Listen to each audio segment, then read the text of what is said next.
Digi 720. Are you as happy as I am to be getting done with this course? Do you think analytically, or have you been absolutely fascinated with the tools that we've gained? It certainly has given me some background. It is a powerful blessing to feel a calling in one's career or vocation. I've literally grown up in education, teaching so many ages and grade levels. And as a communication instructor at an East Tennessee community college, I'm also blessed with the chance to help my students learn to navigate interpersonal, educational, and digital communications. This analytics course has given me a taste for how I might measure some of that digital communication we do within our learning management system, our LMS. The Sage Handbook of Social Media Research Methods says that media research is important from the perspective of workplaces, schools, and universities to determine needed policies and perhaps to integrate social media into the student experiences or to improve student outcomes.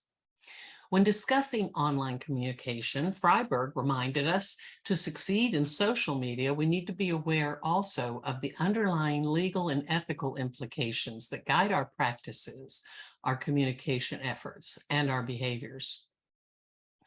Many of my more recent courses at Liberty involve strategic social marketing communication, or MARCOM, strategic MARCOM. And sometimes I wonder how I might specifically and ethically apply strategic MARCOM to understand the teacher-learner interactions. Analytics is a scientific process of discovering and communicating the meaningful patterns which can be found in data. So maybe analytics can help.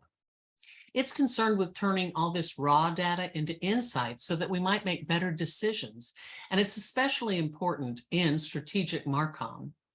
With all the big data and all the digital information generated today, communication experts would do well to remember ethical foundations and to learn about the many platforms and analytical tools that can support their research journey.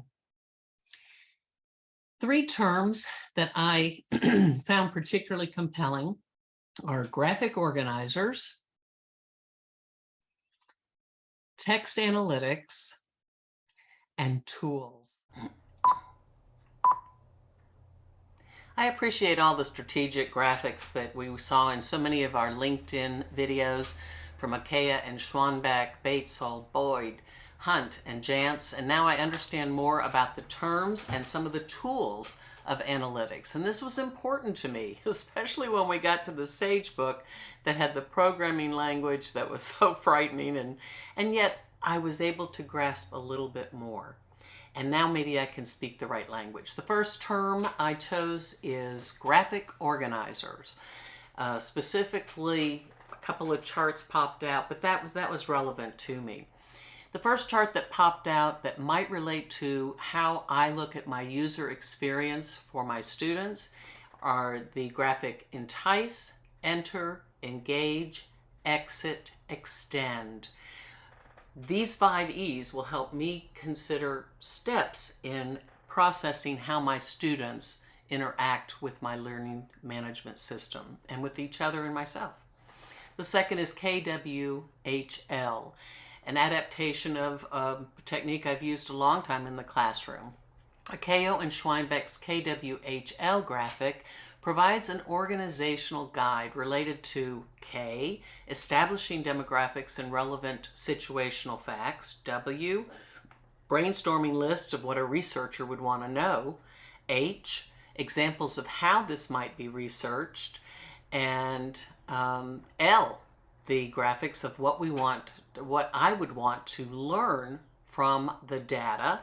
And based on the text example, a case study in fine dining, I could see that establishing these questions might help me refine my personal research questions, including quantitative analytics to support my qualitative patterns. So the L is to the questionnaires, secondary research and interviews. I now might be able to add analytic tools. My third term is tools.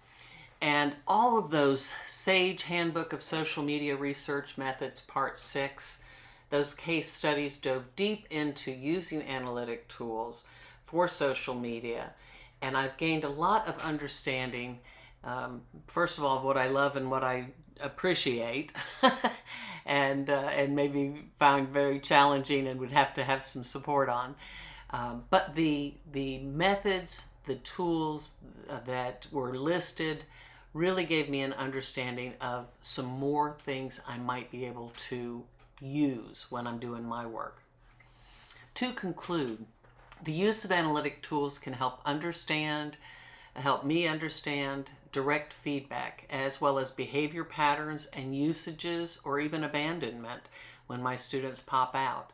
To all you undergraduate communication majors, Sponder and Kahn explained that as this technology progresses, consumers will interact with people on a larger scale through websites and mobile apps. There's a lot of structured and unstructured data. And based on the knowledge we've gained through our Liberty coursework, analytics is there to support us. It is, however, quickly changing. Tools are becoming more readily used for measuring and evaluated, and we always need to keep that discerning heart.